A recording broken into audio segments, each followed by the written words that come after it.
बड़ी आज का डिस्कशन का एजेंडा है Ind AS 33 earning per share.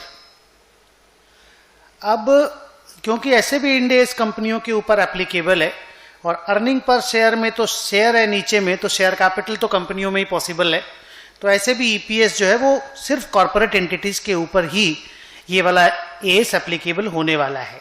मैं स्टार्ट करता हूं। पहला पैराग्राफ है कि ईपीएस बोलते किसको है। Idea is the profit available to the equity share holder on per share basis is called earning per share.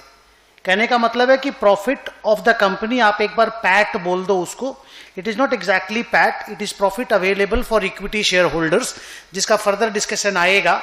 Divided by अगर कंपनी का नंबर ऑफ शेयर कर दें, कंपनी का कितना नंबर ऑफ शेयर है, पैट को नंबर ऑफ शेयर से अगर डिवाइड कर दें तो आप बोल सकते हो कि अर्निंग पर शेयर आता है।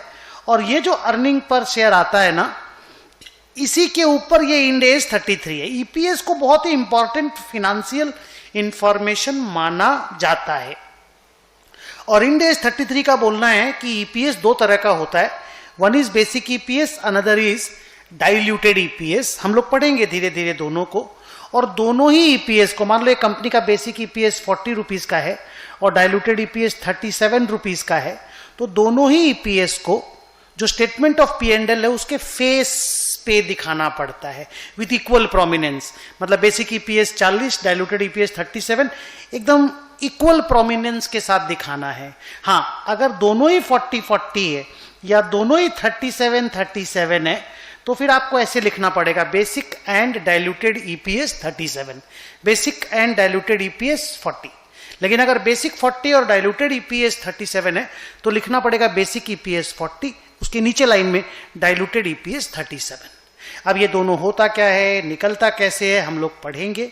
बट पहले अभी फर्स्ट वाले पैराग्राफ का रीडिंग करते हैं, जहां पे मैंने लिखा है कि the profit available to the equity share holders on per share basis is called EPS. EPS are of two types, basic EPS and diluted EPS. Both are to be presented, that is reported on the face of the profit and loss account with equal prominence. But if the amount of basic and diluted EPS are same, it is to be presented as a single line item, that is by writing basic and diluted EPS. I think एकदम clear हो गया होगा पहला वाला paragraph.